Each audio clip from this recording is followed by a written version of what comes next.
夜色笼罩着北太平洋，高空的急流在无声奔涌，云层之上，一架轰炸机正在返航，它全程无线电静默，机舱内灯光昏暗，导航屏幕上只剩返回航向。机组没有欢呼，没有紧张，只剩下长时间任务后的疲惫与冷静。地面雷达记录的轨迹并不完整，敌方防空网自始至终都未能给出可确认的锁定回波，直到飞行器重新进入友军空域，这趟任务才第一次被看见。这不是第一次，在过去的30年，他一直靠这一点活着。不被发现就等于不必对抗。他的名字叫 B2， 隐身时代从他开始，但同样也从他身上，美国意识到一个更冷峻的问题：旧的隐身方式正在走向极限，敌人的防空网络不再盲目，信息战、被动侦测、多普段追踪正在重写规则。如果再不进化，下一次它可能就回不来了。所以，美国必须造出下一架面对未来而不是维护过去的轰炸机。于是，问题出现了：为什么美国必须再造一架战略隐身轰炸机？它要跨越的是性能极限，还是战争逻辑本身？而它的出现到底会改变空袭规则，还是改变战争的结果？这就是 B-21， 一架为21世纪打造的深空突防平台。它不是 B2 的升级款，而是隐身战争的第2阶段。大家好，我是 Jason， 今天我们要从未来的空袭战场开始，重新审视隐身、突防以及一架轰炸机究竟能改变什么。美国之所以要造一架隐身轰炸机，并不是因为 B2 不够强大，而是世界已经改变了。过去30年，美国可以依靠一小支隐身机队，在关键节点发动精确打击，用最小代价改变战争节奏。但今天，他面对的不是当年的南联盟，而是一整套成熟、分层、协同、不断进化的防空体系。隐身与防空的关系，从猎人与猎物变成了猎人与猎人的对决。在 B2 出现的年代，只要避开主频段雷达，它就能不被看见；只要雷达看不见，防空导弹就无法追踪。这条逻辑在科索沃成立，在伊拉克成立，在整个90年代都成立。但进入21世纪后，美国发现一个危险趋势正在加速扩散，防空网络不再依赖看见目标，而开始依赖识别异常。新一代的预警手段不靠单点探测，而靠多元交叉对比；不靠单一频段，而靠多普段混合。有些系统甚至不发射雷达波，只靠红外搜索、被动监听，数据融合就能判断出天空里有东西。那意味着旧式隐身正式被时代反向破解。B2 的隐身哲学已经难以应对未来的侦测环境，美国必须有一架能够在这种环境里继续生存的轰炸机。与此同时，美国还面对另一个现实： B2 太少也太贵。20架的规模在冷战后的世界足够威慑，但在一个大国竞争全面回归、潜在危机可能同时爆发的时代，它已经无法支撑。美国想要维持的全球打击频率， B2 能打，但打不了那么多回合；它能飞，但飞不了那么频繁。美国要的不是偶尔出现的幽灵，而是随时在空中的拳头。这就要求新轰炸机必须能更容易维护、更高出勤频率、更批量部署、更常态化存在。更深层次的压力来自核威慑本身。陆基导弹和潜射导弹是冷与热之间的终点按键，它们吓得住人，却无法演给人看。而战略轰炸机不同，它们可以起飞，可以现身，可以转弯，可以掉头，是唯一能够进行可视化威慑的核平台。问题在于，美国过去展示的是 B2 的时代象征，而未来它希望展示的是一种新的姿态：安静、可靠、模糊、可控，而且永远让对手不确定他现在在哪儿，他能到哪儿，他下一秒要干什么。当防空规则变了，战争节奏变了，核威慑方式也在改变时， B-21 就不是一个型号问题，而是美国必须补上的一个时代空缺。它不是更好的 B2， 而是符合新规则的威慑平台。正因如此，美国才需要 B-21， 一架能在新侦测环境中隐身，一架能高频执行任务，一架能融入未来作战网络的轰炸机。它不是为了延续过去的优点，而是为了确保下一次战争的规则仍由它来定义。隐身从来不是消失，而是被忽略。B2 属于隐身的第一次革命，它通过外形控制雷达反射，让自己像一块干净的平面，把敌人的视线偏向别处。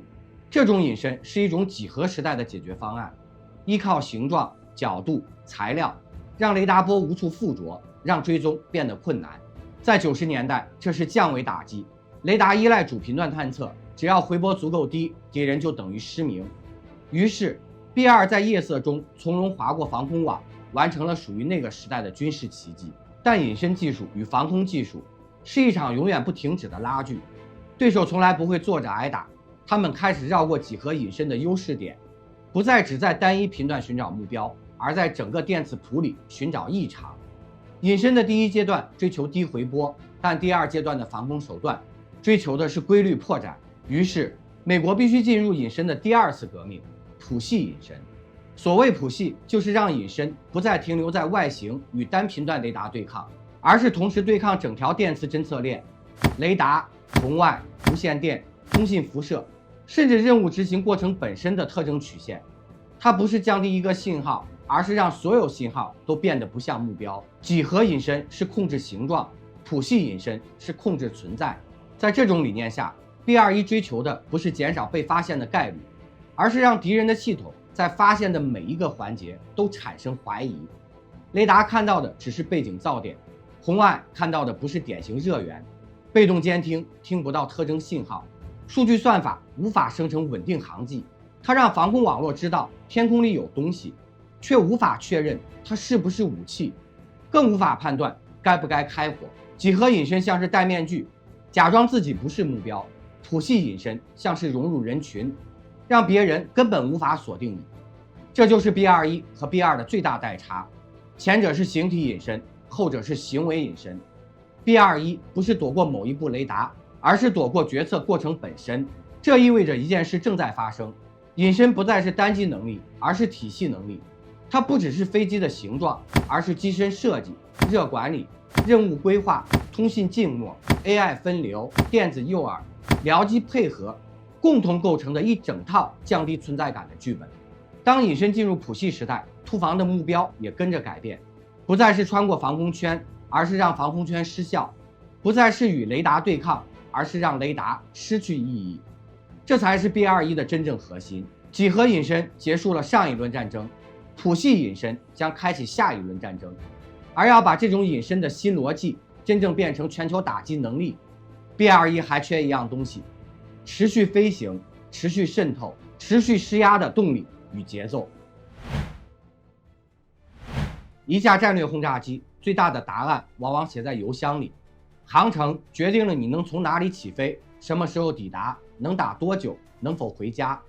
发动机则决定了你的巡航效率、隐身代价与后勤负担。B21 的一切设计最终都要落在这两项能力上：它能飞出多远，能持续多久，能以怎样的节奏压垮对手。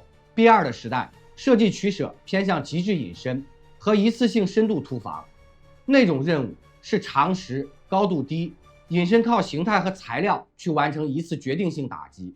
它可以飞很远，但出动代价高，它的后勤链条长，周期慢，这在冷战后和平时期还能接受，但在多点冲突与高频出动成为常态的今天不够用了。所以 B21 的设计逻辑是把深突防能力与可持续出动合并，不是把隐身妥协给续航，也不是把航程牺牲给隐身，它要在隐身、航程和可靠性之间找到新的平衡。换句话说， B21 要同时做到3件事：更省油、更可靠、更易维护，同时保持谱系隐身所需要的体系特征。这对发动机提出了苛刻要求，发动机需要在热特征、噪声、油耗和推重比之间找到最优解。热特征必须被管理到极低水平，以避免被混乱侦测捕捉；噪声要小，以降低被声学与被动监听的风险；油耗要低，以扩大作战半径；推重比要足，能支撑长航程荷载与巡航速度。于是 B21 的动力学设计更强调巡航经济性，而非短时爆发力。巡航才是战略轰炸机的主战态势。航程上的考量也决定了美国如何布局前进基地、空中加油与僚机编组。空中加油仍是关键，但 B21 的战略意图不是每次都靠多机空中加油去完成单次突防，而是通过更长的单次航程和更高的出勤率，减少对空中加油的依赖。更少的空中加油意味着更低的暴露面、更短的后勤窗口，也意味着能在更多方向快速投送力量。节奏是打击的另一面。现代战争不是打一场长远的单回合战争，而是打很多回合的小冲突、压力展示和信息压制。B-21的任务谱不是去轰炸一个特定目标，还包括连续施压、连续点打、连续产生决策困难。这要求飞机能够快速起飞，短时间内完成多次飞行，在短时内恢复作战能力。发动机和维护性决定了这种节奏能否实现。可靠性带来战略灵活，可用率高的机队能形成弹性打击。当一个战区需要压力展示时，轰炸机可以在几小时到数日内轮换出动。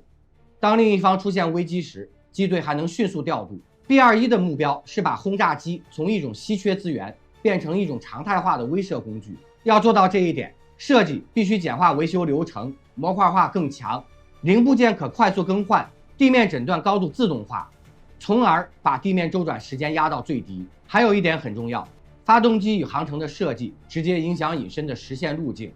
更高效、更冷却的发动机能允许飞机在较低热季条件下巡航。较少的加油次数意味着更少的通讯与暴露窗口，更短的地面维护时间意味着更少的后勤链可被侦测利用。技术上的每一次优化都会在战场上转化为多1小时的隐身和多一次的出动。最后，节奏带来的不仅是战术优势，更是战略威慑。当对手不知道你何时会出现，何时会持续施压，他们的决策会被消耗。他们要持续更多的防空态势，更频繁的巡逻，更长时间的保持警戒。B-21的价值不单源于它能穿透一次防空圈，而来自它能把敌人的防空资源变成长期负担。航程与发动机不是冰冷的参数，它们是消耗对手耐心与资源的节奏杠杆。总结一句话， B-21的发动机与航程设计不是为了做一次惊艳的表演，而是为了支持一种新的打击节奏，频繁、持续、不可预知。一架飞机飞得远并非英雄，它能让对手疲于奔命才是真正的战略力量。接下来我们把视角拉回到作战链， AI 蜂群与高低搭配，看看 B-21在未来作战中如何与智能化兵器互补，建立新的战场节奏。未来空战不再是单一平台的较量，它是平台与平台之间的协作。现代战争是一张由人、飞机和人工智能一起组成的作战网络。B-21在这张网里不再是孤独的突防者，而是中枢式的决策节点和节奏制造者。想象一次突防， B-21起飞，它携带的是武器与信息，而不仅仅是炸弹。机舱里，飞行员和地面指挥之间的界限被数据流拉细，人工智能在后台运行，预筛目标，评估威胁，模拟弹道轨迹，甚至提出最优攻击序列。AI 不是替代人的判断，而是把决策前置，把选项压缩成可以快速执行的操作。与之配合的是百万级别的小型无人机蜂群。蜂群不一定要命中目标，它们可以是探针，是诱饵，是屏障。蜂群先行，探测、搅扰，防空资源被分散开来，防空系统被迫在大量目标和虚假信号之间切换节奏。此时 B-21利用谱系隐身的优势，选择最脆弱的时间窗穿透。这种高低搭配，心脏是节奏，龟缩与爆发，迷惑与突袭，连续的心理与物理施压。B-21的价值在于它能把整个链条的节奏掌握在自己手中。AI 在前端不断做概率计算，哪个节点最可能打开防线，哪个时间窗最短，在哪一次骚扰后敌方防空最疲软。蜂群制造噪音与虚警，电子战资产干扰指挥链，卫星和信号情报不断修正情况感知。B-21接到的不是简单的打击指令，而是一个动态更新的突防曲线。它依次执行，像乐队的指挥，带动每一段节奏。这种协同要求通信链既可靠又隐蔽。传统通信会暴露位置， B-21要么彻底静默，要么只通过极低可侦测的通道与人工智能交换最少量的信息。它必须能在锻炼情况下，依赖自身与僚机的本地 AI 做出瞬时决定。换言之， B-21的大脑不仅在地面，也在机上，它的神经既有线缆，也有算法。蜂群与无人机的存在还改变了对消耗的理解。以前失去一架有人战机是巨大的代价，现在失去一枚无人探测器，也许代价可控。美方可以用大量廉价无人对抗高价值防空节点，用 B-21去打真正关键的可决定战局的目标，低成本群体则负责把对手的注意力和资源耗尽。此外， AI 还能在弹药选择和投放方式上带来突破。B-21可以携带常规精确武器，也能搭载与无人协同的智能弹药。这些武器具有自适应打击路径，能根据防空反应调整入侵角度或延迟引爆时机。AI 的介入让投放不再是静态的发射动作，而是一个带反馈的控制闭环系统，探测、评估、选择、调整，再实施。但这种高度协同也带来新弱点，对手若有能力在信息层面进行模糊化反制，或者能反向诱导 AI 做出错误决策，那么这张网也有可能被利用。总之 ，B-21在未来战场的角色不是单兵突入的幽灵，而是网络中枢的节拍器。它将和 AI 一起预测节奏，用蜂群和无人机制造噪音与破绽，然后在对手最脆弱的瞬间出现。高价值与低成本的结合，使得战场不仅是硬件的比拼，更是时间与注意力的消耗战。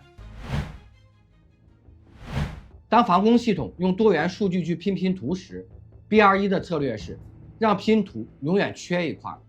它控制热特征，让红外看不到典型热迹；它控制电磁特征，让主动雷达只收集碎片回波；它控制通讯与任务节奏，让被动监听找不到稳定信号。最后，数据融合算法会收到矛盾信息，有异常但不足以下命令，决策者会犹豫，犹豫等于时间，时间等于机会。它克制谁？它首先克制的是单一节点防空，传统的雷达、导弹链条那类系统依赖清晰回波与连续轨迹，一旦目标的轨迹断裂或者特征异常，他们的信心就会跌落。B-21的优势在于把这些节点变成噪声源，使得每个节点所得的信息都成为半真半假的证据。接着，它挑战的是网络化防空。这类防空不像旧式那样单点依赖，而是通过网络把传感器拼接在一起。对付这种网络， B-21不靠单机完胜，而靠体系化的欺骗与节奏。用无人探测器先行试探，用电子战制造时空假象，用短暂的难以复现的突发动作，迫使网络频繁重置目标优先级。长期如此，网络会被拖入过载状态，资源被分散，优先级错配，真正危险的漏洞就会出现。克制到什么程度？不是说 B-21能把任何防空网都一网打尽，真实的世界没有绝对胜利。它能做到的是把对手的防空有效性大幅削弱，延长敌方判断时间，扩大敌方覆盖成本。简单说， B-21不会把防空当场摧毁，而是把防空变得昂贵且疲惫。对手要么投入更多资源去补盲点，要么持续保持高度警戒。这两种结果都对防守方不利。还有一点常被忽视，战场是人为的，决策者害怕误炸。B-21的隐身与节奏会把这种犹豫放大，只要几% 的概率让对手怀疑是否应该按下拦截按钮，这架飞机就已经取得了战略级别的胜利。战争不仅是硬件的较量，更是对方决心和耐心的消耗战。B-21的目标就是把敌人的耐心消耗殆尽。比较是理解角色的最快方式，把 B-21放在历史与现实的系谱里，我们就能看清楚它不一样的地方。B-2是幽灵式的单次突防工具，它的存在宣言是少量飞机、极致隐身、一次决定性出动，那是一个时代的解法。B-21则要把隐身从单次行动转化为常态存在。它不是把 B-2弄得更小，而是把轰炸机这种资产变成可持续性的战略力量。B-52则代表另一类逻辑，大量、耐久、载荷巨大、可见且威慑。B-52的价值在于它能用数量和载荷做霸权性的展示，随时进行大规模火力输出。它的弱点是隐身和生存性。B-21的出现并不是替代 B-52，而是补位。在需要隐蔽、需要精确、需要给决策层留余地的场景里， B-21站出来；在需要展示大规模火力或承担弹药消耗任务时， B-52仍是首选。再看其他国家的远程轰炸力量，每个对手的轰炸机都有其战术偏好与战略用途，某些机型强调数量，有的强调载荷，有的强调区域支援。BR1的独特性在于把隐身、生存、网络协同三者结合起来，使它能在高威胁环境中承担关键打击，同时又能与非隐身机分担任务。隐身机先行渗透，打开关键节点，常规轰炸机随后进入，做持续压制和消耗。因此，角色分工很清晰。B21是节奏与关键节点的决策工具 ，B2是历史上深突防的样本与能力延续。B52和其他大型轰炸机则是火力与持久的执行者。最有效的战术不是单一平台独大，而是把这些角色按能力对战起来。隐身机制造决定性窗口，常规机填补火力输出，无人与电子战维护节奏与保护链路。一句话总结 ：B21既不是取代，也不是简单升级，它是把战略轰炸机家族重新排列，为现代战争的节奏和信息对抗重新定义位置。未来不是单一技术的胜利，而是多种能力的耦合。